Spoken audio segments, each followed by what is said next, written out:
Portuguese diplomat assigned to oversee consulates in France during World War II. By all accounts, he was a lovable, sociable figure who enjoyed a good laugh and the finer things in life. He really liked to party, and people really liked to party with him. But by June of 1940, about a year into the war, opportunities to exhibit his gregarious nature had disappeared. Hitler's Germany had invaded the Low Countries and France, causing millions of people to desperately flee south. Sousa Mendes was primarily stationed in the coastal city of Bordeaux, and he saw firsthand as thousands of refugees arrived each day. These refugees came from all stations of life: statesmen, professors, journalists, factory workers, clergy, students. It included thousands of Jews who had already suffered tremendous persecution. And there were also many broken families, spouses missing their partners, children separated from their parents. Many of the arrivals went to the Portuguese consulate, hoping to obtain a visa, which would allow them to travel through Spain and into Portugal, which had remained officially neutral in the war. From there, they could escape Europe as a whole. They didn't know that a couple months earlier, Antonio de Oliveira Salazar, Portugal's fascist dictator, had ordered diplomats like Sousa Mendes not to issue visas to refugees. Sousa Mendes would walk through the gathering refugee crowds in Bordeaux's open squares, mingling with the desperate and the displaced. He invited elderly, ill, and pregnant individuals to take shelter in the consular offices and even in his own home. Heartbroken by their plight, he appealed to Portugal's foreign ministry for permission to issue visas one more time. Recusados was the reply, refused. Sousa Mendes then had a dramatic choice to make. As a recent Smithsonian article stated without hyperbole, a choice between saving himself and saving thousands, between obeying his government and obeying his conscience. Ultimately, he decided he would issue visas to every single person who asked. Damn the foreign ministry's orders. He followed his conscience and his core values as a Christian, as a father, a neighbor, simply as a compassionate human being.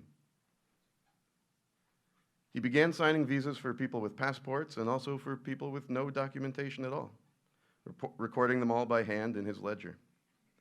Any varsity coach at EBS can tell you that it's difficult enough to sign your name on 18 varsity certificates in a row at the sports banquet. Imagine signing tens of thousands. As the hours went by, his signature changed. First from Aristides de Sousa Mendes, then to Sousa Mendes, eventually simply Mendes. Each successive day, more and more people lined up at the consulate. There were no cell phones, no emails, no online databases to track this at the time.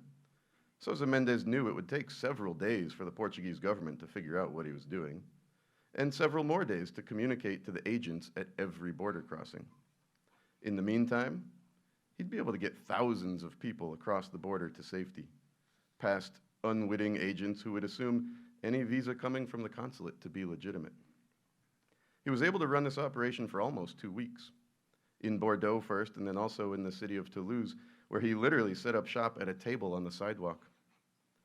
Among the people who were saved by Sousa Mendes were H.A. and Margaret Ray, who ended up creating Curious George, the Archduke and former royal family of Austria, several members of the Rothschild banking family, Salvador Dali's family, who were escaping the fascist regime in Spain.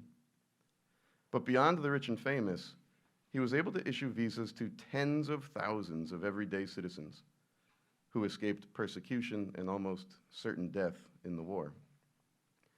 He was recalled to Portugal in late June. He was fired from his job and he lost his pension. He surely knew this would happen. His family had to disperse internationally to avoid further reprisals from Salazar's regime. But he remained in Portugal. Unhirable and in failing health, he eventually sold his estate to pay for his medical debts, and he lived out his days in poverty, eating at a cozinha econômica, a soup kitchen. He died in 1954, his deeds virtually unknown to the public and effectively erased from history by the Salazar regime. After Salazar was overthrown in 1975, survivors and family members began efforts to acknowledge Sousa Mendes' heroic efforts. In 1988, the Portuguese government posthumously restored him to consular service and erected a monument in the National Pantheon in Lisbon. There's also a public square named after him in Jerusalem, and the relatively new Sousa Mendes Foundation here in the US, which hopes to identify more survivors and create a museum. In a difficult moment, Sousa Mendes relied on his core values to determine what to do. And I actually think we can see some clear parallels between the values that inspired his actions and our own core values here at Eaglebrook. He was driven by his compassion and by the responsibility he felt to be of service to others. He showed tremendous courage to stand up for what he felt was the right thing to do, not the easy thing to do. And he showed tremendous resilience by enduring much indignity and suffering in the following years without wavering in his beliefs. We make movies about people like Martin Luther King, and we write articles about people like Sousa Mendes because we admire their values. We love stories about people who are uncompromisingly good, people who do the right thing in the face of adversity, and who make a difference in other people's lives. That we find these stories inspiring demonstrates a fundamental human desire to be good.